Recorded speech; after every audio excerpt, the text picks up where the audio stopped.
ओम श्री परमात्मने नमः. नमस्कार. मी श्रौ स्नेहल देशपांडे. समस्त गीताप्रेमींना माझा नमस्कार. आज आपण निरूपणासाठी 9वा अध्याय घेणार आहोत. हा अध्याय अत्यंत महत्त्वाचा आहे. ज्ञानेश्वर महाराजांनी समाधी घेतली होती तेव्हा त्यांच्या ओठावर हा 9वा अध्यायच होता. या अध्यायाचं वर्णन करताना महाराज काय म्हणतात, ज्ञानेश्वर महाराज म्हणतात, राम रावण झुंजियले कैसे. राम आणि रावण यांच्या युद्धाची उपमा कशी द्यायची आहे, तर कसं असतं, जशी गगनाला गगनाचीच उपमा किंवा चैतन्याला चैतन्याचीच उपमा द्यायची, तसं राम आणि रावण युद्धाला सुद्धा राम रावण युद्धाचीच उपमा द्यायची. त्याचप्रमाणे गीतेतला 9वा अध्याय हा 9व्या अध्यायासारखाच विलक्षण सुंदर आहे असं ज्ञानेश्वर महाराजांचं म्हणणं आहे. त्याला तोड नाही. तैसे नवमी श्रीकृष्णाचे बोलणे, तर कसं, तर नवमीजी ऐसे मी म्हणेन असं ज्ञानेश्वर महाराज म्हणतात. अध्यायाच्या सुरुवातीलाच भगवंत म्हणतात, हे अर्जुना, दोषदृष्टीरहित अशा तुला अतिशय गुह्य गोपनीय असं विज्ञानासहित ज्ञान मी तुला पुन्हा एकदा सांगतो आणि नीटपणे सांगतो. त्यामुळे तू या दुःखरूप संसारातून मुक्त होशील. भगवंत विज्ञानासहित ज्ञान पुन्हा सांगतायत. आठवत असेल तर 7व्या अध्यायाच्या सुरुवातीला भगवंतांनी हेच विज्ञानासहित ज्ञान सांगतो असं म्हणून आपल्याला आपल्या आणि अपरा प्रकृतीचं वर्णन केलं होतं. भक्तांचं आर्त, जिज्ञासू, अर्थार्थी आणि ज्ञानी असे प्रकार सांगितलेले होते. पण त्या अध्यायाच्या शेवटी ब्रह्म, अध्यात्म, कर्म, अधिभूत, अधिदैव, अधियज्ञ या संज्ञा आल्यामुळे अर्जुनाने या सगळ्यांचा अर्थ त्यांना 8व्या अध्यायाच्या सुरुवातीलाच विचारला आणि म्हणून 8व्या अध्यायात या सगळ्या प्रश्नांची समर्पक उत्तर देण्यासाठी भगवंतांना ती द्यावी लागली. म्हणून अक्षर ब्रह्मयोग हा 8वा अध्याय गीतेत आला. म्हणून भक्तीचे संपूर्ण निरूपण पुन्हा एकदा म्हणजे 9व्या अध्यायापासून सांगायला भगवंतांनी आता सुरुवात केली. खरं तर मनुष्य म्हणजे काय असतं, त्याचं शरीर, मन आणि बुद्धी. शरीराने तो कर्म करतो, मनाने त्या कर्मात विकर्म ओततो म्हणजेच भक्ती ओततो आणि बुद्धीने ज्ञान मिळवतो. म्हणजे शरीराचा संबंध कर्मयोगाशी, मनाचा संबंध भक्तियोगाशी आणि बुद्धीचा संबंध ज्ञानयोगाशी आहे. कर्मयोगाचं विवेचन 3ऱ्या, 4थ्या आणि 5व्या अध्यायात करून झालं. भगवंतांनी या अध्यायातनं बहिरंग साधना सांगितली होती, म्हणजे आपण कसं करायचं हा कर्मयोग ते सांगितलं. मग अंतरंग साधना सांगण्यासाठी ध्यानयोग म्हणजे अष्टांग योग मार्ग सांगितला, हा 6व्या अध्यायात सांगितला आणि 7व्या अध्यायापासून भक्ती मार्गाचं विवेचन सुरू केलंय. म्हणून भगवंत म्हणतात, आता तेच विज्ञानासहित ज्ञान मी तुला नीट सांगतो. अर्जुनाला भगवंत दोषदृष्टीरहित म्हटले आहेत पहिल्या श्लोकात. याचा अर्थ काय आहे? एखादा माणूस गुणग्राहक असतो तर एखादा दोषग्राहक. गुणग्राहक व्यक्तीला त्याच्या संपर्कात आलेल्या प्रत्येक व्यक्तीत, प्रत्येक वस्तूत फक्त गुणच दिसतात. तर याच्या अगदी उलटं, तर दोषग्राहक व्यक्तीला प्रत्येक वस्तूत, व्यक्तीत दोषच दिसतात. गुणग्राहक व्यक्तीला दुसऱ्यातले गुण पाहून आनंद होतो आणि जिथे आनंद असतो तिथे ऊर्जा निर्माण होते, माणसाचं मन विस्तार पावतं. आपण बघा, आनंद झाला की पेढे वाटतो. आनंद साजरा करण्यासाठी तो आनंद लोकात वाटत सुटतो, समारंभ करतो. या उलट दुःख झालं की मन आक्रसून जातं, अगदी एकटं राहावंसं वाटतं, ऊर्जा कमी होते. दुसऱ्यातले दोष दिसले की माणसाचं मन खट्टू होतं, दुःखी होतं. या उलट आनंद झाल्यामुळे मन विस्तृत होतं. मन जितकं विस्तृत होईल ना, तितकं परमात्म्याच्या म्हणजे त्याच्या अस्तित्वाला समजून घेण्याची पात्रता त्या मनाच्या अंगी येते. अर्जुन हा असा गुणग्राहक म्हणजे दोषदृष्टीरहित होता. असाच मनुष्य खरा भक्त होऊ शकतो. तसंच कर्मयोगाचं आचरण करून तयार झालेला कर्मयोगी हाच भक्त होण्याचा अधिकारी असतो. आता असं का म्हटलंय बरं, ते आपण नीट समजावून घेऊया. भक्त कोणाला म्हणायचं ते आधी समजावून घेऊ. पहिलं म्हणजे कर्मयोगाचं आचरण करता करता ज्या मनुष्याला विवेक करता येतो, म्हणजे त्याची बुद्धी योग्य काय अयोग्य काय हे समजून योग्य गोष्टीची निवड करू शकते. चोरी करण्यापेक्षा मेहनतीने पैसे कमवावेत, अभक्ष भक्षणापेक्षा साधं पण सकस अन्न खावं, अशी त्याची बुद्धी विवेक करायला लागते. असा योग्य अयोग्य विवेक झाल्यानंतर नित्यानित्य विवेक करायचा, म्हणजे अनित्य अशाश्वत गोष्टींपेक्षा शाश्वत गोष्ट म्हणजे अर्थातच भगवंताची निवड करायची. आणि मग असा विवेक करता करता तो त्याचा स्वभावच बनून जातो. म्हणजे दरवेळेस विवेक करत बसायचं नाही, आता हे करू का ते करू, ते करू का ते करू, असं दरवेळेस त्याला निर्णय करावा लागत नाही. त्याचा तो स्वभाव बनून जातो. आता त्याला मुद्दाम वाईटातून चांगलं निवडावं लागत नाही, तर त्याचा स्वभावच तो बनून जातो. हा स्वभाव होणं म्हणजे भक्ताचं हृदय निर्माण होणं. आता इथे हृदय म्हणजे आपल्या शरीरात रक्ताभिसरण करणारं हृदय नाही बरं का. हे हृदय म्हणजे स्वभावतःच विवेकी होऊन जाणं. भगवंताला जाणण्यासाठी अशा हृदयाची आवश्यकता असते. हा झाला पहिला मुद्दा. म्हणजे विवेक करता करता विवेकच स्वभाव होऊन जाणं, हा पहिला मुद्दा. दुसरं म्हणजे भक्तीचा संबंध समर्पणाशी येतो. यातही दोन प्रकार आहेत. एक म्हणजे भावनात्मक समर्पण आणि दुसरं किंवा भावात्मक समर्पण आणि दुसरं विचारात्मक समर्पण.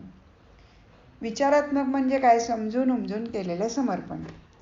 आता भावात्मक समर्पण करणारा मनुष्य सगळे जातात म्हणून 12 ज्योतिर्लिंगाला जाईल, 4 धाम यात्रा करील, अमुक जागृत स्थान आहे हे कळल्याबरोबर तिकडे जाईल, तमुक प्रदक्षिणा, म्हणजे असं काय काय काय काय करत राहतो. अगदी मनोभावे सगळं करतो. हे सगळं जरी मनोभावे करत असला तरी त्याच्या मनात संशय राहतो. किंवा एखाद्या गुरुच्या भजनी लागतो आणि मग काही करायचं नाही, सगळं गुरुच करतील, तेच बघून घेतील, कृपाही त्यांचीच आणि कर्मही त्यांचंच, सगळं भविष्यावर सोडून देतो. म्हणजे पुढे होईल घडेल हे गुरु माझं सगळं चांगलंच करतील. तो विवेक वगैरे काही जाणत नाही, तो कसाही वागणार.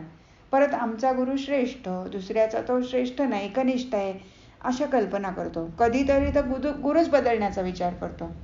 गुरुतत्व काय आहे हे त्याला कळत नाही. याला म्हणायचं भावात्मक भक्ती. आता ह्याच्या उलट विचारात्मक समर्पण करणारा कसा असतो, आवेशाने नाही तर मनात काहीतरी संवेग उठल्यामुळे समर्पण करतो. तो मानतो की गुरु कृपा करेल, म्हणजे त्यालाही कळतं की गुरु कृपा करतीलच, पण कर्म मलाच करायचं आहे, गुरुचा फक्त आशीर्वाद हवा. भगवंताचा गुरुचा अनुभव आत्ताच घ्यायचा तो प्रयत्न करतो. म्हणजे पुढे कधीतरी ते घडेल होईल असा निद्रिस्त तो राहत नाही, तर आत्ताच तो त्याचा प्रयत्न करतो. सगळं भविष्यावर तो सोडून देत नाही. त्याच्या मनात सगळ्या गुरूंबद्दल आदर असतो, फक्त माझेच गुरु तेवढे मोठे असं नाही. म्हणजे त्याला गुरुतत्व कळतं. दुसऱ्याच्या गुरूंना तो तुच्छ मानत नाही, कमी मानत नाही.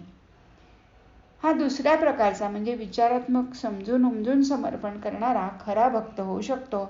आणि तिसरा मुद्दा आता आपण बघूया. तिसरा मुद्दा म्हणजे काय, तर भक्त हा विभक्त नसतो. म्हणजे जगातल्या सर्व गोष्टींमध्ये एकच एक समान सूत्र आहे आणि तो भगवंत आहे असे तो मानतो. जगातल्या भेदांमध्ये तो अभेद्य भगवंताला पाहतो. म्हणजेच भगवंतापासून जो विभक्त नाही तो भक्त. अशा तऱ्हेने योग्यायोग्य आणि नित्यानित्य विवेक हा ज्याचा स्वभाव बनला आहे, समर्पण भावनिक नसून वैचारिक आहे आणि जो सगळ्या भेदात एक परमेश्वरच आहे हे मानतो तो भक्त. कर्मयोगाचे आचरण करून तयार झालेला कर्मयोगी हा भक्त होण्यासाठी असा अधिकारी होतो. भगवंत म्हणतात हे विज्ञानासहित ज्ञान जे आहे ते ज्ञान म्हणजेच भक्ती. ही विद्या सर्व विद्यांचा राजा आहे असं भगवंत म्हणतात. सर्व गुप्त गोष्टींचा राजा आहे. भगवंतांनी या ज्ञानाचे 8 गुण सांगितले आहेत. ते कोणते, तर ते ज्ञान अतिशय पवित्र आहे. म्हणजे आधी राजविद्या सांगितले आहे, राजगुह्य पण सांगितले, हे 2 झालेच. शिवाय ते ज्ञान कसं आहे तर अतिशय पवित्र आहे, अतिशय उत्तम आहे, प्रत्यक्ष फळ देणारं आहे, धर्मयुक्त आहे, त्याचं साधन करायला अतिशय सोपं आहे आणि हे ज्ञान अविनाशी आहे. आपण आता एकेका गुणांचा विचार करू. सर्व विद्यांचा राजा आहे असं भगवंत म्हणतात. आता ज्ञान आणि विद्या यामध्ये काय फरक आहे आधी तो बघूया. तर ज्ञान म्हणजे विधान, नुसतं विधान केलेलं असतं. उदाहरणार्थ पृथ्वी गोल आहे, पृथ्वीत गुरुत्वाकर्षण शक्ती आहे, ही झाली विधानं. पण पृथ्वी गोल आहे म्हणून एका ठिकाणाहून निघून सरळ एकाच दिशेने जात राहिलं तर परत त्याच ठिकाणी येतं हे विद्या सांगते. पृथ्वीला गुरुत्वाकर्षण शक्ती असल्यामुळे हवेत फेकलेली वस्तू वरच न राहता खाली पडेल हे विद्या सांगते. थोडक्यात शास्त्र, ज्ञान म्हणजेच माहिती आणि त्या माहितीचा उपयोग व्यवहारात करायला शिकवते ती विद्या. उपनिषद म्हणतात सा विद्या या विमुक्तये, म्हणजे जी आपल्याला मुक्त करते, मोक्षाचा मार्ग दाखवते ती विद्या आणि बाकीच्या सगळ्या अपराविद्या. ही मोक्षाचा मार्ग दाखवणारी म्हणून राजविद्या. म्हणजे राजविद्येचा अर्थ आता आपल्याला कळला. भगवंताला मिळवण्यासाठी मोठमोठ्या पूजा घालणं, व्रत करणं, वेगवेगळ्या तीर्थक्षेत्राला जाणं, उपास करणं, ब्राह्मण जेवण घालणं, दान, धर्म, वेगवेगळ्या साधना, क्रिया करणं, या ज्या वेगवेगळ्या विद्या आहेत त्या सगळ्यांचा आत्मा भक्ती हा आहे. म्हणजे तसा तो असायला हवा आहे. म्हणून भक्ती हीच विद्या सर्वांचा राजा आहे. दुसरं म्हणजे सगळ्या रहस्यांचा राजा आहे. ही राजविद्या परमार्थाचं रहस्य आहे. कसं काय? आत्म्याचा बोध झाला की मी कोण आहे, माझं खरं स्वरूप काय आहे हे कळलं की सगळे संशय फिटतात, सगळ्या समस्या संपतात. आत्म्याच्या ज्ञानामुळे परब्रह्माचं ज्ञान होणं हे परमार्थाचं सर्वोच्च रहस्य आहे. म्हणून ही रहस्यांचा राजा आहे. भक्ती आपल्या मनातली मलिनता, राग, द्वेष सगळं घालवते. आपण कोणत्याही मंदिरात गेलो, अगदी कोणत्याही मंदिरात जा, क्षणभर डोळे मिटा, कसं शांत वाटतं. या शांतीच्या शोधात मनुष्य जन्मभर यातायात करत असतो. आपल्यात पुष्कळ गुण असतात, पण त्या सगळ्या गुणात मनात भक्ती असेल तर तो गुण सर्वात श्रेष्ठ आहे. कारण जिथे भक्ती तिथे शांती, समाधान, आनंद, मत्सर, राग, लोभ तिथे नसतो. म्हणजे समाधान आणि आनंद, मत्सर आणि राग, लोभ तिथे नसतो. ती मलिनता घालवते म्हणून पवित्र, सर्वात श्रेष्ठ गुण म्हणून उत्तम. शिवाय भक्तीचं फळ हे प्रत्यक्ष मिळतं. प्रत्यक्षावगमम म्हटलं आहे, म्हणजे प्रत्यक्ष फळ देणारी, प्रत्यक्ष अनुभूती देणारी ही भक्ती आहे. कशी? पौष्टिक आहार जसा माणसाला सुदृढ बनवतो, तशी ही आत्मविद्या म्हणजे भक्ती ही मनुष्याचं अंतरंग अगदी उजळून टाकते. ही विद्या धर्मयुक्त आहे, म्हणजे आपल्या ऐहिक जीवनाचा अभ्युदय आणि पारमार्थिक जीवनाचं निश्रेयस या दोन्ही गोष्टींचा ती लाभ देते. आणि म्हणून ही धर्मयुक्त आहे. या विद्येचं आचरण करणं म्हणजे साधन अगदी साधं सोपं आहे. यातून मिळणारं सुख हे इंद्रिय आणि विषयांमुळे मिळणाऱ्या सुखासारखं तात्पुरतं नसतं, तर शाश्वत आणि कायमचं सुख या विद्येमुळे मिळतं. ही विद्या अविनाशी आहे, कारण हिचं अधिष्ठान ब्रह्म हेच मुळी शाश्वत आणि अविनाशी आहे. आता जी विद्या इतकी पवित्र, प्रत्यक्ष फळ देणारी, सहज, सोपी आहे, उत्तम आहे, ती लोक सहज उचलतील असं वाटतं की नाही आपल्याला? पण ती लोक सहज उचलतील, आचरणात आणतील असं जर आपल्याला वाटत असेल, पण तसं होत नाही. प्रत्यक्ष काय होतं? ज्ञानेश्वर महाराज म्हणतात, गाईच्या स्तनात मधुर दूध असतं, अगदी एका त्वचेच्या पदराआड असतं ते दूध, पण गोचिड मात्र इतक्या जवळ असलेलं दूध पित नाही, रक्त पिते. भगवंत म्हणतात, या उपासनारूप धर्ममार्गावर श्रद्धा नसलेली माणसं मला प्राप्त होत नाहीत. ते आपले संसाराच्या आणि काळाच्या चक्रात फिरत राहतात. श्रद्धा म्हणजे काय? श्रद्धा म्हणजे ठाम विश्वास. अर्थात हा विश्वास चिकित्सा करून, शंका निवारण करून, अनुभव घेऊन निर्माण होतो. विचार न करणाऱ्या, शास्त्राभ्यास न केलेल्या आणि उगीचच बौद्धिक तर्कट रचणाऱ्या व्यक्तीला अश्रद्ध म्हणतात. असे श्रद्धाहीन काहीही मिळवू शकत नाहीत असं भगवंताचं म्हणणं आहे. नरेंद्रनाथांनी सुद्धा म्हणजे आपले विवेकानंदांनी सुद्धा त्यांच्या गुरुला म्हणजे रामकृष्ण परमहंसाला अगदी पारखून घेतलं होतं. अनेक वेळा त्यांची परीक्षा त्यांनी स्वतः घेतली होती आणि रामकृष्ण परमहंसांनी सुद्धा नरेंद्रला म्हणजे विवेकानंदांना अनेक वेळा पारखून घेतलं होतं. पण एकदा निश्चय झाल्यावर दोघंही आपल्या विचारापासून ढळले नाहीत. त्यामुळे श्रद्धा म्हणजे अंधविश्वास नाही. श्रद्धेचं चिकित्सेशी वैर नाहीये बरं का. पण एखादी गोष्ट पवित्र, उत्तम, अनुभवसिद्ध आहे, अनेक उदाहरणांनी सिद्ध झालं असेल, तर चिकित्सेत आणि वादविवादात वेध घालवत बसणं हे बरोबरच नाहीये. भगवंत म्हणतात माझ्यावर विश्वास ठेव. आधी शास्त्रवचनावर विश्वास ठेवावा लागतो, मग आपल्या वाटेला आलेल्या स्वधर्मानुसार म्हणजे स्वधर्माचरण करायचं, त्या स्वधर्माचं आचरण करायचं, ते करावं. त्यामुळे चित्तशुद्धी होत जाते आणि या चित्तशुद्धीमुळे श्रद्धा निर्माण होते आणि मगच मोक्षाकडे वाटचाल चालू होते. पण नास्तिक लोक सदैव पंचेंद्रियांच्या विषयातच रमत असतात. श्रद्धावान लभते ज्ञानम ही गीतेची खरं प्रतिज्ञा आहे, ती ते मानायलाच तयार नसतात. विनोबा म्हणतात जो निराश असतो तोच नास्तिक असतो. ज्याची भगवंतावर श्रद्धा आहे तो कधी निराश होणार नाही. अश्रद्ध माणूस स्वतः तर अधपतित होतोच, पण समाजाचीही हानी करतो. ज्यांच्या श्रद्धा दृढ झालेल्या नाहीत, पक्क्या झालेल्या नाहीत, त्या अजून डळमळीत करण्याचं पाप अशी अश्रद्धाळू माणसं करतात. साहजिकच ती माणसं जन्ममृत्यू संसार चक्रात फिरत राहतात. पण अर्जुन असा नाही आहे. अर्जुन हा श्रद्धावंत आहे. त्याला आत्मज्ञानाकडे नेण्यासाठी आता भगवंत विज्ञानासहित ज्ञान सांगायला सुरुवात करतायत. म्हणजे पुढच्या श्लोकातनं आता ते सगळं आलंय. भगवंत म्हणतात पाण्याने बर्फ जसा पुरेपूर भरलेला असतो तसा मी म्हणजे निराकार परमात्म्याने हे जग पूर्ण व्यापलेलं आहे. सगळी भूत म्हणजे भूतसृष्टी माझ्यामध्ये संकल्पाच्या आधारावर राहिलेली आहे. हे जरी खरं असलं पण मी मात्र त्यांच्यामध्ये राहिलेलो नाही. आणि असं जरी असलं तरी माझी म्हणजे परमात्म्याची योगशक्ती अशी आहे की ती मी भूतांना उत्पन्न करणारा, त्यांचं धारण पोषण करणारा असूनही माझा आत्मा त्या भूत्यांच्या ठिकाणी राहिलेला नाही. उदाहरण द्यायचं झालं तर बी आहे. बीचं झाड होतं. झाड मोठं होतं, फळं पानं फुलं येतात, त्याचंच लाकूड होतं. त्या लाकडात काही बीज तत्व राहिलेलं नसतं.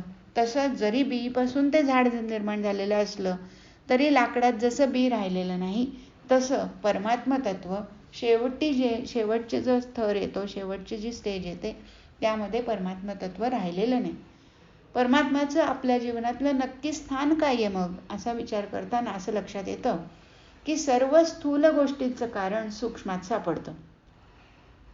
सगळ्या स्थूल ज्या गोष्टी आहेत त्याचं कारण जे आहे, मूळ कारण, ते सगळं सूक्ष्मात सापडतं. आता आपण विचार करताना असं लक्षात येतं बरं का, असं आपण विचार केला की आता मनाचंच घेऊया. मनाचं स्वरूप, आकार, मूलद्रव्य या सगळ्यांविषयी आपल्याला काही फारशी माहिती नाही. आपल्या ज्ञानेंद्रियांनी ते जाणता पण येत नाही. पण तरीही ते आहे हे मात्र नक्की. शास्त्रज्ञांचं राहू दे, पण कवींनी सुद्धा त्यांचं वर्णन अगदी खसखशीच्या दाण्या एवढं अगदी लहानसं आणि एवढं विस्तारलेलं की आकाशातही मावत नाही असं परस्पर विरोधी केलं आहे. अणुहून सूक्ष्म आणि महानात महान असं वर्णन ज्या मनाचं केलं जातं ते निराकार आहे. त्याला कोणताही आकार, रंग, रूप नाहीये. पण आपल्या आयुष्यात त्याला महत्त्वाचं स्थान आहे. आपल्या आयुष्यातले सगळे व्यवहार, हालचाली, त्यांचे अर्थ, हेतू हे सगळं सूक्ष्म मनात शोधावं लागतं. असं मनाचे आणि देहाचे संबंध समजून घेणं हे जेवढं महत्त्वाचं आहे तेवढंच ईश्वर आणि जगाचे संबंध समजून घेणं महत्त्वाचं आहे. कारण ईश किंवा ईश्वर या जगाचं सूक्ष्म कारण आहे. भगवंत म्हणतात की मी अव्यक्त मूर्तीने सगळं जग व्यापलं आहे. हेही आपण जरा समजून घेऊया. एखादा शिल्पकार असतो, तो एखादी मूर्ती घडवण्यापूर्वी त्याच्या मनात त्या मूर्तीचे सगळे बारकावे आकाराला येतात. त्याच्या कलेची, इच्छेची साकार संकल्पना अशी मनात निर्माण होते. मनात ते सगुण रूप आधी तयार होतं. मग ही मनातली परिपूर्ण संकल्पना अव्यक्त मूर्ती असते. म्हणजे ही जी मनात तयार झाली त्याची मूर्ती ती अव्यक्त असते आणि म्हणून ती अव्यक्त मूर्ती असते. ही अव्यक्त मूर्ती नंतर खरी शिल्पकृती होते, म्हणजे खरी तो बनवतो ती मूर्ती. तसंच संपूर्ण जग सगुण साकार सौंदर्यरूप शिल्प मानलं तर ते परमात्म्याच्या अव्यक्त मूर्तींनी व्यापलेलं आहे. म्हणजे मूर्तीच्या रूपाने जसं कलावंताचं मनच आकार घेतं, पण तरीही त्याला वाटतं बरं का की आपल्या मनातल्या मूर्तीचा भाव या साकार झालेल्या मूर्तीत अगदी तंतोतंत उतरला नाही. मनात एक जराशी थोडी वेगळी भाव होता, तो काही ह्याच्यात उतरलेला नाहीये. म्हणजेच कलावंताचं मन दोन स्तरावर असतो. एक व्यक्त होणारं साकार मन आणि दुसरं सुप्त कल्पनाशक्ती असणारं अव्यक्त निराकार. वेदांतात प्रकृती आणि माया असे दोन शब्द वापरतात. प्रकृती म्हणजे प्रत्यक्षात विश्वरूप झालेली परमात्म्याची ज्ञानशक्ती विश्वाची म्हणजे भगवंताची ज्ञानशक्ती जी प्रत्यक्ष व्यक्त झाली ती म्हणजे प्रकृती. तर माया म्हणजे परमात्म्याची सुप्त अनंत ज्ञानशक्ती.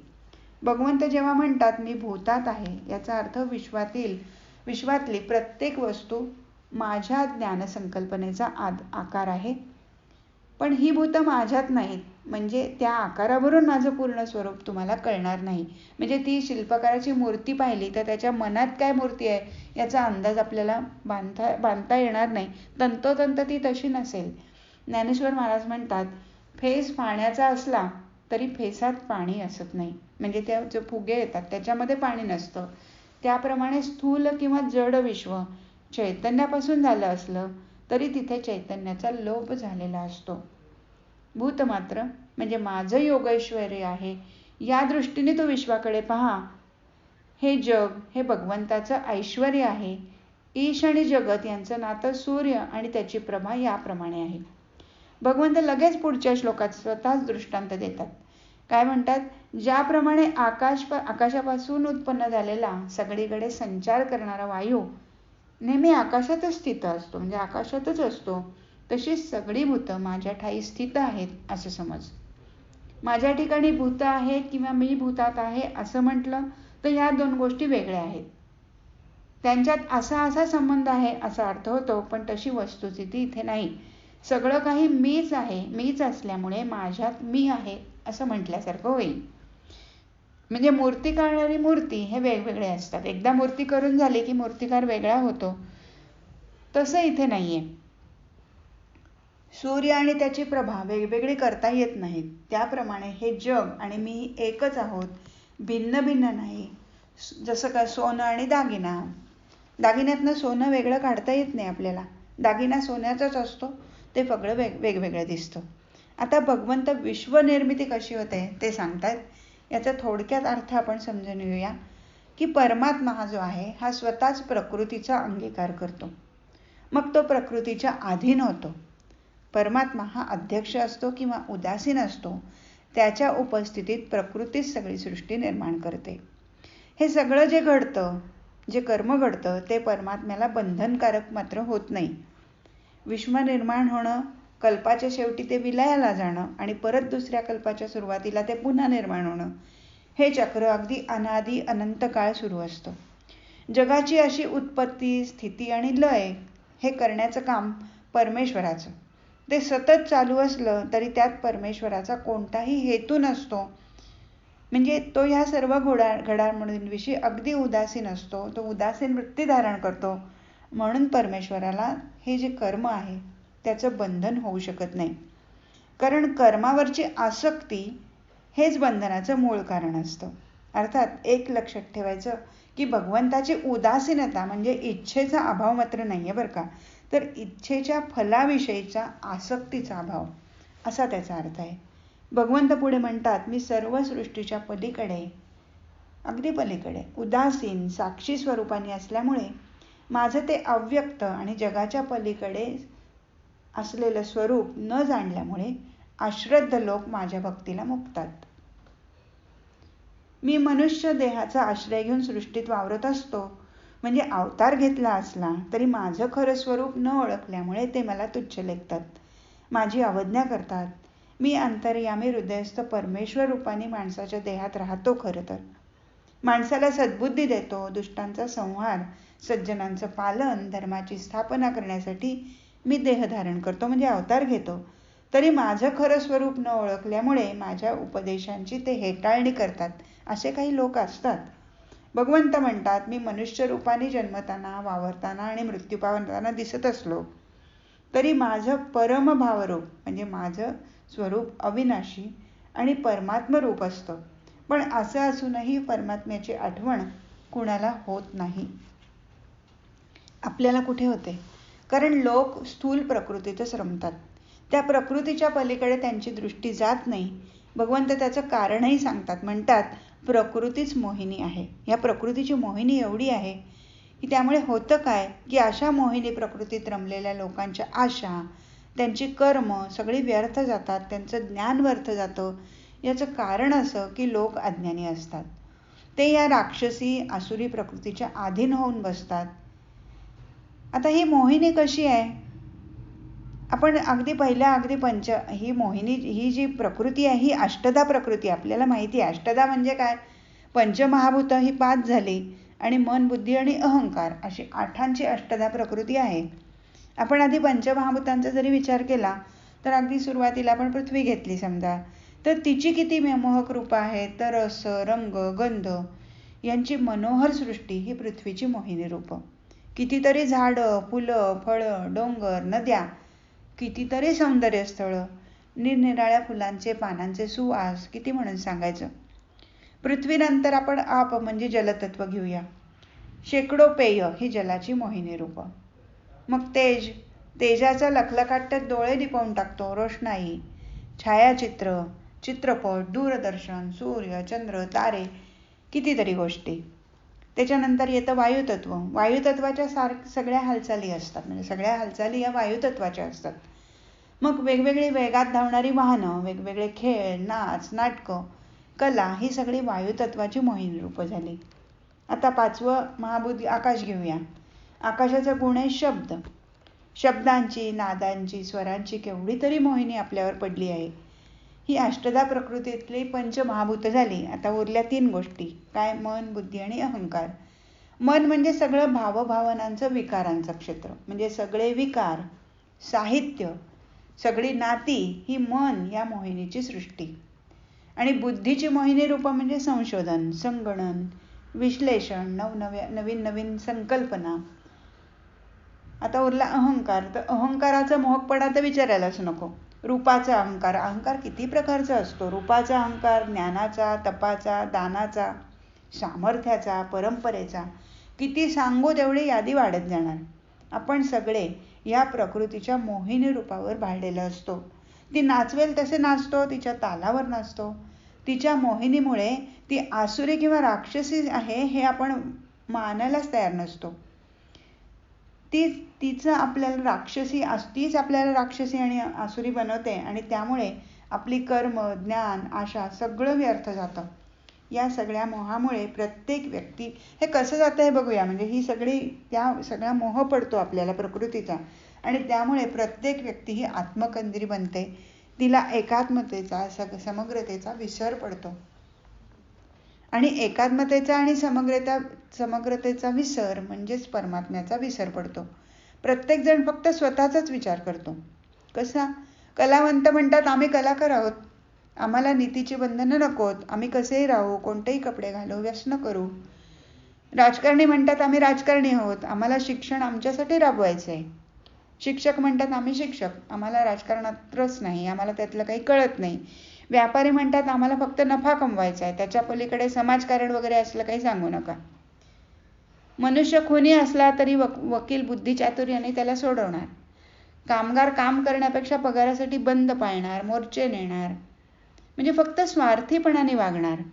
पण समाजात एकमेकांना गरज पडत असते हे लक्षात घ्या. हा कामगार डॉक्टरांकडे जाणार आहे, डॉक्टरांना वकिलाकडे जावं लागतं. मग त्यांनी काय निर्माण केलं तर दुष्टचक्र. हे जे दुष्टचक्र त्यांनी निर्माण केलंय स्वार्थीपणाचं, ते त्यांच्यावरच उलटतं. म्हणून त्यांची आशा, कर्म, ज्ञान सगळं व्यर्थ जातं असं भगवंत म्हणतात. पुढे भगवंत म्हणतात पण समाजात काही लोक दैवी प्रकृतीचे सुद्धा असतात. दैवी प्रकृतीचा आश्रय घेतलेले हे महात्मे काय करतात तर परमात्मा हेच सगळ्या भूतमात्राचं सनातन कारण आहे, त्याचं स्वरूप अविनाशी अक्षर आहे हे ते जाणतात आणि अनन्य म्हणजे न अन्य म्हणजेच एकाग्र चित्ताने भगवंताला भजतात. असे पुरुष कोणकोणत्या प्रकारे भजतात हे भगवंत 14व्या आणि 15व्या श्लोकात सांगतायत, ते आपण पाहूया. भगवंत म्हणतात हे महात्मे सतत माझं संकीर्तन करतात, मला वारंवार नमस्कार करतात, माझं अखंड ध्यान करतात, अनन्य भक्तीने माझी उपासना करतात. तर काही भक्त ज्ञानयज्ञाने माझी पूजा करतात. आता संसारी माणूस सतत कीर्तन नामस्मरण कसं करणार? संसारातली सगळी कर्तव्य पार पाडत असताना नामस्मरण कसं करायचं? तर अगदी साधं उदाहरण डोळ्यासमोर ठेवूया की गोपी नाही का, गोपी काही जपमाळ घेऊन कृष्ण कृष्ण असा जप करत बसत नव्हत्या काही. पण संसारातल्या प्रत्येक वस्तूत, प्रत्येक कामात त्यांना कृष्ण दिसायचा. वस्तू वेगवेगळी, म्हणजे वेगवेगळ्या वस्तू, वेगवेगळी माणसं, निरनिराळे प्रसंग, वेगवेगळी कर्म, पण स्मरण मात्र कृष्णाचंच. हे झालं सतत कीर्तन. संसारातल्या स्थूल वस्तूंमध्ये त्यांना कृष्णाचंच दर्शन व्हायचं, किंवा कोणतीही वस्तू स्थूल दिसायचीच नाही, ती वस्तू चैतन्यमय होऊन जायची. हे खरं कीर्तन. हातात चिपळ्या माळ घेतलीच पाहिजे असं नाहीये. माणसातल्या देवत्वाला प्रेमाने आर्तपणे हाक मारून जागा करणं म्हणजे कीर्तन. आता ह्या पुढच्या श्लोकातून, म्हणजे 16 ते 19 या श्लोकात भगवंत स्वतःचं म्हणजे परमात्म्याचं गुण, त्याचा प्रभाव आणि विभूती या सगळ्यांसहित वर्णन करतायत. कसं करतायत? परब्रह्मात शक्तीचं स्फुरण झालं की त्यालाच ईश्वर असं म्हणतात. म्हणजे हे विश्व कसं निर्माण झालं? तर परब्रह्मात शक्तीचं स्फुरण झालं, त्याला ईश्वर म्हणतात. ही ज्ञानशक्ती म्हणजे ईश्वरच विश्वरचना करते.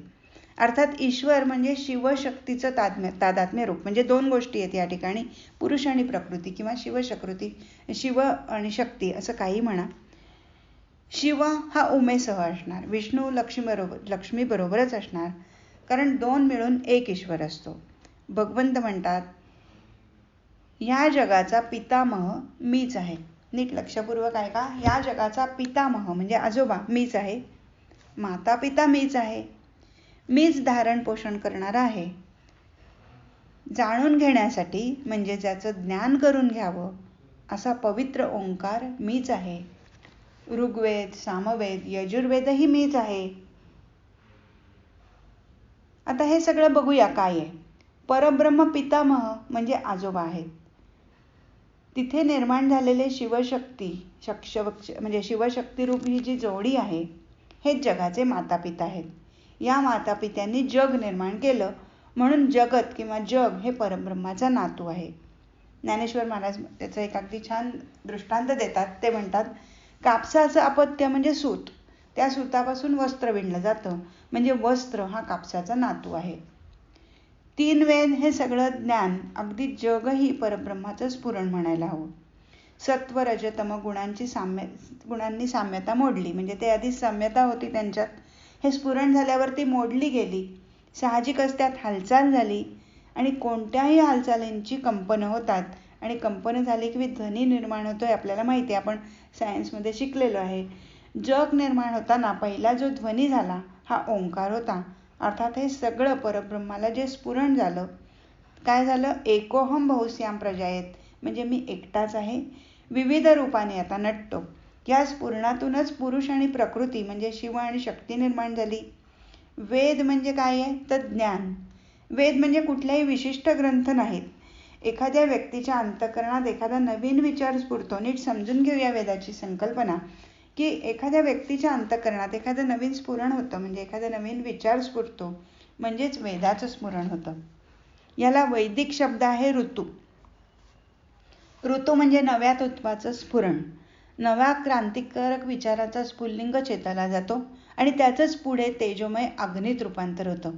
या नव्या तत्वज्ञानाचा अग्नी सामाजिक स्वरूप धारण करतो, आणि मग स्त्री शिक्षण, विधवा विवाह, सतीच्या चालीची बंदी, असं लोकांचं कल्याण करणारा यज्ञ सुरू होतो.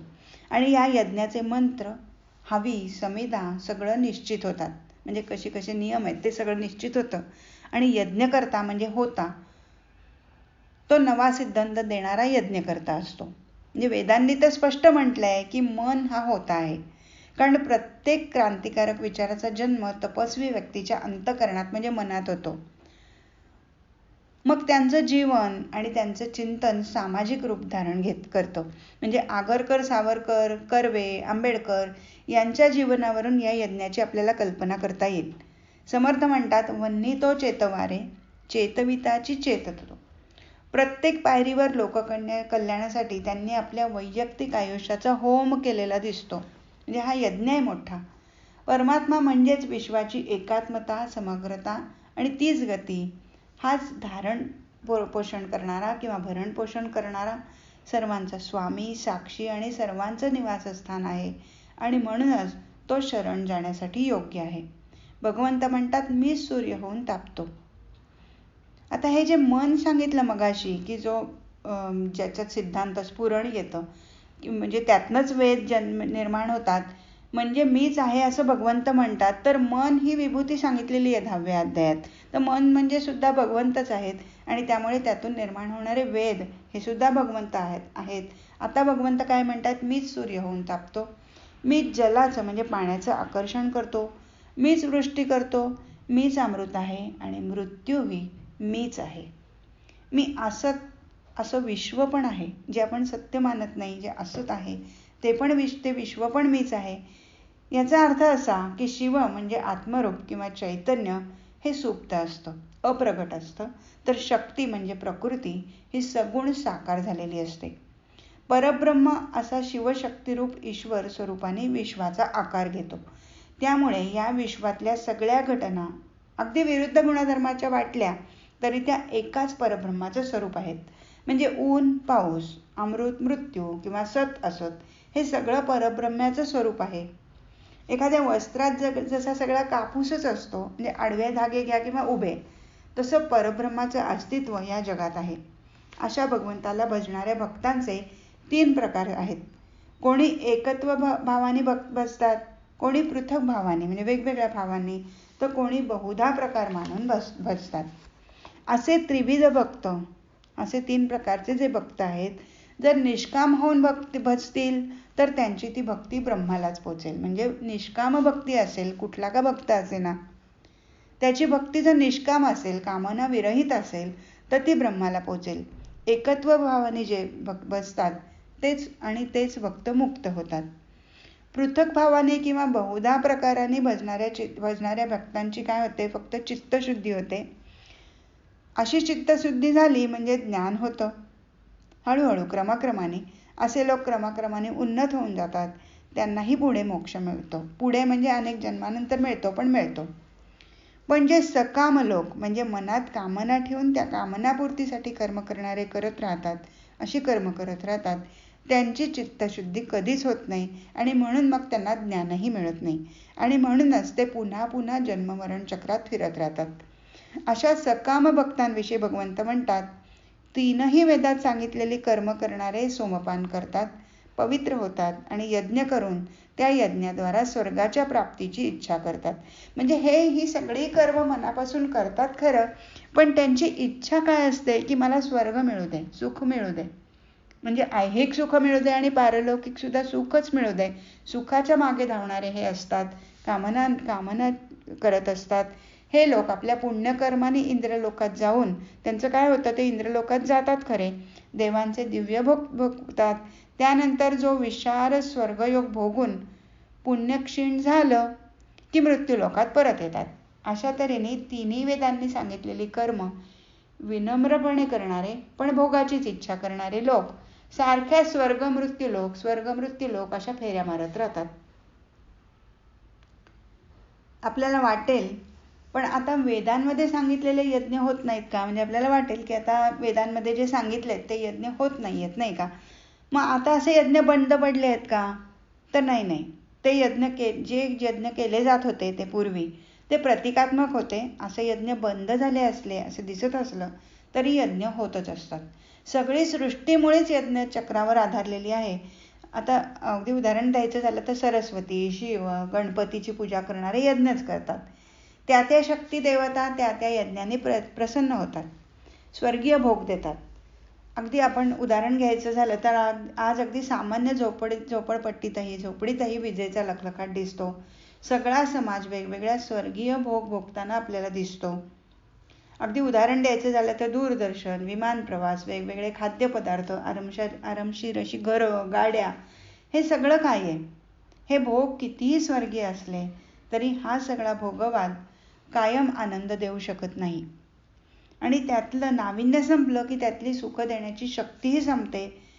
नवज्ञान, त्यागमय जीवन, नवीन सुख देणारी साधनं यांच्या पाठोपाठ नव्या समस्या येतात, नवीन दुःख निर्माण होतात. म्हणजे नुसतीच काही सुख मिळत नाहीत की यापासून, तर काय होतात, समस्या नवीन असतात, नवीन समस्या येतात, नवीन दुःख निर्माण होतात, नवीन दुखणी येतात.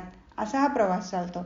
नवीन तंत्रज्ञानाने लोकांचं आयुष्य सुखी करण्यासाठी रात्रंदिवस झटणारे शास्त्रज्ञ, तंत्रज्ञ नवीन नवीन सुख आणत राहतात. आपल्याला माहिती आहे की नवीन नवीन सुखाच्या वस्तू आपल्यासमोर दिसतात, पण त्याबरोबर नव्या दुःखांचाही जन्म होतो. अतिमऊ गादीवर झोपण्याच्या सुखाबरोबरच पाठदुखी, मानदुखी असं मागे लागतं, हे आपल्याला माहिती आहे. म्हणजे एक प्रकारे यज्ञातून स्वर्गाबरोबर मृत्यूलोकही निर्माण होतं. इहलोकात पुण्य कमवायचं, स्वर्गात जाऊन भोग भोगून ते खर्च करायचं आणि परत आपलं या दुःखरूप संसार चक्रात फिरत यायचं, असं कामना बाळगणाऱ्या सामान्य माणसाचं होतं. पण मग अचल कोण राहतात या सगळ्यामध्ये? असं जर सगळ्यांचं होत असतं तर मग अचल कोणीतरी तर राहतंय. असे कोण आहेत? तर जे निष्काम आहेत. भगवंताला अनन्य भक्तीने भजणाऱ्यांचं काय होतं? तर ह्या प्रश्नाचं उत्तर भगवंत पुढच्या श्लोकात देतात. हे अनन्य भक्त म्हणजे काय आहे? तर न अन्य इति अनन्य. भगवंता, तुझ्याशिवाय मला दुसरी गती नाही असं म्हणून आपापलं कर्तव्य कर्म करणारे ते अनन्य. समर्थ रामदास स्वामी म्हणतात, देवाच्या सख्यत्वासाठी पडाव्या जीवलगांच्या ताटा तुटी. त्याच्याशिवाय ईश्वराचं दर्शन होत नाही. मीराबाईंनी काय केलं? मीराबाईंना लोकांनी खूप त्रास दिला. तिने तुलसीदासांना पत्र लिहून कळवलं, माझं गिरीधर गोपाळांशी मी 3 वर्षाची असतानाच लग्न झालं आहे. माझे नातेवाईक मला त्रास देत आहेत. यावर तुलसीदासांनी चित्रकूटाहून तिला पत्र पाठवलं की कसोटी फक्त सोन्याचीच होत असते, पितळ्याची नाही. ज्याला भगवंत प्रिय नाही असा सख्खा भाऊ जरी असला तरी त्याचा संग सोडून दिला पाहिजे. दुस्संग सर्वतः त्याज्य. हे पत्र वाचून मीराबाईंनी मेवाडचा त्याग केला आणि वृंदावनातही येऊन राहिली. भगवंत म्हणतात, जे अचल आहेत ते माझी अनन्य भक्ती करतात आणि त्यांचा योगक्षेम मी चालवतो. एकनाथ महाराज म्हणतात, आवडीने भावे हरिनाम घेसी, तुझी चिंता त्यासी सर्व आहे. तू परमात्म्याचं चिंतन कर, परमात्मा तुझं चिंतन अवश्य करेल. पण आता योगक्षेम म्हणजे काय नक्की? योग म्हणजे जे प्राप्त झालेलं नाही ते मिळवणं म्हणजे योग. क्षेम म्हणजे काय? जे मिळालेलं आहे त्याचं रक्षण करणं म्हणजे क्षेम. पण मी भक्तांचा योगक्षेम चालवीन असं भगवंत म्हणतात. याचा अर्थ सांसारिक चिंता दूर करीन असा मात्र नाहीये बरं का. सांसारिक चिंता, काळजा किंवा या ज्या चिंता आहेत या सांसारिक पातळीवरूनच सोडाव्या लागतात. आमच्या भाकरीचा प्रश्न सुटेल का? आम्हाला घबाड मिळेल का? असले प्रश्न देवाच्या भक्तीने सुटणार नाहीत. योगक्षेम याचा अर्थ भक्ताच्या आध्यात्मिक विकासाची चिंता मी वाहीन असं भगवंताचं म्हणणं आहे. सामान्य माणूस भगवंताला स्वतःसाठी राबवायला बघतो. एखाद्या श्रीमंताचा नोकर असावा तसा तो भक्ताचा हरकाम्या किंवा गडी नसतो. तो परीक्षेत अभ्यास न करता पास करेल, कष्ट न घेता पैसा आणून ओतेल किंवा आपण पाप करूनही पुण्याचं फळ देईल असं नक्कीच नाहीये. आपलं काम व्हावं म्हणून त्याच्याकडे जायचं नाही, तर आपलं चित्त त्याच्यात अनन्य व्हायला पाहिजे. त्याच्या इच्छा आकांक्षात भक्तांनी विलीन व्हायचं आहे. आपलं जीवन त्याच्यावर सोपवून द्यावं. कसं सोपवायचं? तर माळी जसा पाण्याचा प्रवाह हवा तसा वळवतो आणि पाणी निमोठ्या मागे वाहतं, तसं ईश्वराने आपल्या आयुष्याचा प्रवाह हवा तसा वळवावा. असं अनन्य चित्त होणं म्हणजे भक्ती. आणि असं अनन्य चित्त होणं खरोखर खूप अवघड आहे.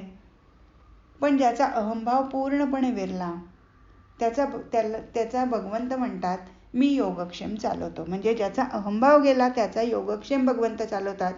आणि हेही खरं की आपली निष्ठा भगवंताला पूर्ण व्हायली की त्याची चिंता भगवंताला लागतेच. आधी लगीन कोंडाण्याचं असं म्हणून तानाजींनी आपली निष्ठा राजसिंहासनावर वाहिली. तो गेला तरी त्याची चिंता महाराजांनी वाहिलीच की. एखाद्या संस्थेचं किंवा कंपनीचं काम मनापासून निरलसपणे करणाऱ्यांची चिंता संस्था वाहते, अगदी तसं. आणि अशा अनन्य भक्तांनी फार मोठी कार्य करावी अशीही अपेक्षा नसते. परमात्म्याला निष्ठापूर्वक म्हणजे अगदी भक्तिपूर्वक दिलेली छोटीशी वस्तू फार प्रिय असते. आता ती वस्तू हवी असे नाही, त्याच्या दृष्टीने वस्तू महत्वाची नाही, तर त्या वस्तूमागची समर्पणाची भावना महत्वाची आहे. म्हणून भगवंत म्हणतात, पान, फूल, फळ, पाणी असं काहीही जो भक्तिभावाने मला अर्पण करतो ते मी प्रेमाने खातो म्हणतायत. मग ते वस्तूच हवी असंही नाही, अगदी लहानसं कर्म त्यालाच व्हायचं आहे या भावनेने करायचं. म्हणजे स्वतःच्या कर्मरूपी फुलांनी त्या भगवंताची, त्या सर्वेश्वराची पूजा केली तर तो अतिशय संतुष्ट होतो. काही असो, भक्ती असली म्हणजे पुरे. किती दिलं हा मुद्दा नाही, कोणत्या भावनेने दिलं ती भावना महत्वाची. जीवनातली अगदी साधी कर्म, साध्याच क्रिया परमेश्वराला द्यायच्या म्हणजे जीवनात सामर्थ्य येतं. कर्म करायचं आणि त्याचं फळ न टाकता ईश्वराला अर्पण करायचं असा हा राजयोग आहे. कर्मयोगाच्याही हा पुढे आहे. कर्मयोग म्हणतो कर्म करा आणि फळाची आसक्ती टाका, म्हणजे एक प्रकारे फळच टाका, पण फलाची आशा धरू नका. इथे कर्मयोग संपला. राजयोग म्हणतो कर्माची फळं टाकू नका, सर्व कर्म देवाला व्हा. ती फुलंच आहेत. म्हणजे काही कर्म जी आहेत ती फुलं आहेत, ती व्हायची भगवंताच्या चरणी, ती पुढे नेणारी साधनं आहेत. एकीकडून कर्म, दुसरीकडून भक्ती असा मेळ करून आपलं जीवन सुंदर करून टाकायचं. फळ फेकायचं नाही तर ते देवाशी जोडायचं. पेरणं आणि फेकून देणं यात फरक आहे. पेरलेलं अनंत पटीने भरभरून मिळतं, पण फेकलेलं वायात जातं, नासून जातं. ईश्वराला जे अर्पण करू ते पेरलं जातं, त्यामुळे आयुष्यात अपार आनंद भरतो, अपार पवित्रता येते. भगवंत म्हणतात, हे अर्जुना, जे सकाम भक्त श्रद्धेने दुसऱ्या देवांची पूजा करतात तेही खरं तर माझीच पूजा करतात, पण त्यांचं ते पूजन अज्ञानपूर्वक असतं. आता या दुसऱ्या देवता कोणत्या? तर एखाद्या विषयाचा सखोल व्यासंग करणं, अभ्यास करणं ही झाली सरस्वती देवाची पूजा. आपल्या देशाच्या भवितव्यासाठी, देशकार्यासाठी देह झिजवणं, बलिदान करणं किंवा करायची तयारी ठेवणं ही झाली दुर्गा देवीची पूजा. एखाद्या वंचित समाजाची, एखाद्या समूहाची सेवा करणं ही झाली गणपतीची पूजा. या देवता मूर्तिरूपाने दिसत नाहीत, या शक्तिरूप असतात. त्या दिसत नसल्या तरी त्यांच्या शक्तीचा अनुभव आपल्याला येतो. सामूहिक मन जसं असतं की नाही, ते दाखवता येत नाही पण ते असतं आणि त्याच्या शक्तीचा अनुभवही आपल्याला येतो. कोणत्याही देवतेचं स्तवन किंवा पूजन शेवटी परमात्म्यालाच पावतं असं भगवंताचं म्हणणं आहे. आकाशात पतितं तोयम यथा गच्छति सागरम सर्व देव नमस्कार हा केशवम प्रति गच्छति असं म्हटलंय. म्हणजे काय, तर आकाशातून पडलेलं पाणी ज्याप्रमाणे समुद्राला जाऊन मिळतं, त्याप्रमाणे सर्व देवांना केलेला नमस्कार विष्णूकडेच जातो. भगवंत म्हणतात, जे लोक अशा तऱ्हेने इतर देवतांची पूजा करतात ते सुद्धा खरं तर माझीच पूजा करतात, पण त्यांचं ते पूजन अविधीपूर्वक म्हणजे अपूर्ण ज्ञानावर अधिष्ठित असतं. ते स्वार्थी आत्मकेंद्री नसतात, म्हणून ते थोडंफार व्यापक जीवन जगतात. म्हणजे अगदी स्वतःसाठीच ते करणारे नसतात, त्यांना थोडंफार व्यापकाचं अधिष्ठान लाभतं. म्हणून ही परमात्म्याचीच पूजा, पण ते अविधीपूर्वक केलेली आहे असं म्हटलंय. कारण ते स्वार्थातून बाहेर पडून जरा व्यापक भूमिकेवर जरी आले असले तरी समग्रतेच्या किंवा एकात्म भूमिकेवर आलेले नसतात. म्हणजे सगळं काही एकच आहे, सर्व काही वासुदेवच आहे अशी त्यांची भावना नसते. हे खरं तर माझंच पूजन करत असतात असं भगवंत का म्हणतात याचा खुलासा भगवंत स्वतःच पुढच्या श्लोकात करतायत. भगवंत म्हणतात, कारण काय, सर्व यज्ञांचा भोक्ता आणि स्वामीही मीच आहे, पण ते मला परमेश्वराला तत्वतः जाणत नाहीत, म्हणून अधपतित होतात आणि पुनर्जन्म घेतात. ही संकल्पना थोडीशी समजून घेऊया. कसे आहे ईश्वर, कसा आहे. एखादी संस्था असते, समजा तिला 100-150 वर्ष होऊन गेली आहेत. संस्था सुरू झाली तेव्हा संस्थेची एकच इमारत होती, कोणीतरी 1-2च कामगार होते. अशा अनेक इमारती पुढे झाल्या, ती जुनी इमारत एखाद वेळेस पडून सुद्धा गेली. संस्थेचे संस्थापक वगैरे जुनी माणसं कोणी राहिली नाहीत. कर्मचारी, अधिकारी सगळे बदलले. संपूर्ण बदल घडूनही संस्था मात्र तीच आहे. म्हणजे अगदी दुसरी जागा घेऊन अजून नवीन नवीन बिल्डिंग सुद्धा उभा करतात बघा. आपण म्हणतो संस्थेला अमुक इतकी वर्ष झाली. दाखवायला गेलो तर कोणतीही इमारत 100-150 वर्ष जुनी नाही किंवा यातलं काही 100-150 वर्ष टिकलेलं नाही. म्हणून ही ती संस्था असं बोट दाखवून आपल्याला ती दाखवता येत नाही, तरी ती असते. ती निराकार बनते. ती संस्था कर्मचाऱ्यांची काळजी घेते, चुकीबद्दल शिक्षा ठरवते, अडीअडचणीला धावून येते. या संस्थेची एक घटना असते. अर्थात या घटनेप्रमाणे सगळे व्यवहार चालतात. एका अर्थी ही घटनाच या संस्थेची चालक, मालक, पालक असं सगळं काही असते. राष्ट्राची किंवा देशाची सुद्धा अशी घटना असते. ही घटना त्या राष्ट्राचा इतिहास, परंपरा, संस्कृती, ध्येयवाद यातून तयार झालेली असते. अगदी तशीच संपूर्ण विश्वाची सुद्धा एक घटना आहे. ह्या घटनेला ऋत म्हणतात, म्हणजे विश्वात्मक नियम. या अलिखित नियमांना आपण परमात्मा म्हणतो. ही परमात्म्याची संकल्पना आहे. ही समजली की पुढे संस्था जशी निराकार असते तशीच परमात्मा ही संकल्पना निराकार आहे. परमात्मा परब्रह्म सगळ्या अर्थाने अनंत आहे, पण हेच विश्वाचं नियामक सूत्रही आहे. हे परमात्मा तत्व निर्गुण, निराकार, अनंत, ज्ञानमय आहे, चैतन्यमय आहे आणि आनंदमय आहे. हेच परमात्म्याचं तात्विक ज्ञान. ज्ञानेश्वर महाराज यालाच विश्वात्मक देव असं म्हणतात. हा विश्वात्मक देवच यज्ञांचा भोक्ता आणि स्वामी असतो, हे आता कळलं असेल. या विश्वात्मक देवाला प्रसन्न करण्यासाठी यज्ञ करायचा म्हणजे स्वधर्माचं आचरण करायचं असतं. पण मूढ लोक दुसऱ्याच कारणाने यज्ञ करतात. त्यामुळे त्यांचं आयुष्य जे पूजण्यात, जे घालवण्यात जातं तिथेच हे लोक पोचतात. म्हणजे काय, भगवंत म्हणतात देवतांचं पूजन करणारे देवतांपर्यंत पोचणार. काही लोक देवतांची पूजा करतात. देव कसे आहेत तर तेजस्वी, प्रकाशमान, ऊर्जामय असतात. त्यांचं व्रत घेतलेले ते देवव्रत. तेही असे शक्तिशाली आणि तेजस्वी बनतात. काही लोक आपल्या पूर्वजांचं स्मरण करतात. महापुरुषांच्या चरित्रांनी, इतिहास वाचून ते प्रभावित होतात. त्यांच्याप्रमाणेच आपणही बनावं म्हणून प्रयत्न करतात. हे पितृव्रत घेतलेले आपल्या पूर्वजांसारखेच बनतात. आणि काही लोक पंचमहाभूतांची पूजा करतात. यालाच भौतिक ज्ञान असं आपण म्हणतो. अशा लोकांना भौतिक विद्या, भौतिक सामर्थ्य प्राप्त होतं. तर परमात्म्याची भक्ती करणारे त्याला जाऊन मिळतात. थोडक्यात सत्वगुणी, रजोगुणी आणि तमोगुणी लोक त्या त्या देवतेला मिळतात, तर गुणातीत झालेले परमात्म्याला मिळतात. त्यांना आत्मप्रत्यय येतो. कसा येतो तर तुकाराम महाराज म्हणतात की नाही, तुका झाला पांडुरंग, असं अनुभवातून म्हटलं जातं. पुढे भगवंत म्हणतात, आपली कर्म मला अर्पण करणं हा संन्यास योग आहे. हा योग मनाने तू साधलास तर तू शुभ आणि अशुभ फलांमुळे कर्माच्या बंधनात अडकणार नाहीस, असं अर्जुनाला भगवंत म्हणतात. म्हणजे कर्मबंधनातून तू मुक्त होशील आणि मग मलाच येऊन मिळशील. कर्म लहान असू दे नाही तर मोठं, कोणत्याही प्रकारचं का असेना, पण आपल्या कर्माचं उद्दिष्ट परमात्मा तत्व असू दे म्हणजे झालं. रवींद्रनाथ टागोरांचं एक गीत आहे. या गीतात ते काय म्हणतात, हे आई, बालक ही काही तुझी खाजगी संपत्ती नाही.